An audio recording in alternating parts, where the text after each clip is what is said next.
এবার সুপ্রিম কোর্টের একটি প্রশ্নের দিকে আমরা নজর রাখবো, কারণ কেন্দ্রকে এই প্রশ্ন করেছে সুপ্রিম কোর্ট, বাংলায় কথা বললে কেন বাংলাদেশি তকমা?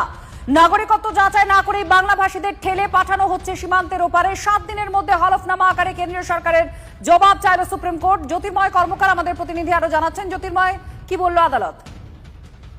দেখো, আজকে সুপ্রিম কোর্টে আমরা দেখি যে পশ্চিমবঙ্গ যে মাইগ্রেন্ট ওয়ার্কার্স ওয়েলফেয়ার বোর্ড রয়েছে তাদের পক্ষ থেকে একটি মামলা করা হয়েছে এবং তাদের আইনজীবী হিসেবে প্রশান্ত ভূষণ তিনি অভিযোগ করেন সোনালী বিবি নামে একজন মহিলা যিনি অন্তঃসত্ত্বা, তিনি কলকাতা হাইকোর্টে তার নামে একটি হেভিয়াস কর্পাস পিটিশন ফাইল হয়েছে। এই মহিলাকে ইতিমধ্যেই বাংলাদেশে পুশব্যাক করে পাঠিয়ে দেওয়া হয়েছে এবং তার নাগরিকত্ব যাচাই করা হয়নি। তার সম্পর্কে হেভিয়াস কর্পাস পিটিশন ফাইল হলেও সেই মামলা মুলতবি হয়ে গেছে সুপ্রিম কোর্টে বিচারাধীন বলে। আজকে সুপ্রিম কোর্ট স্পষ্টভাবে প্রশ্ন তুলেছে প্রশান্ত ভূষণের অভিযোগের ভিত্তিতে যে বাংলা ভাষা বললেই কেন বাংলাদেশি বলে ধরে নেওয়া হচ্ছে।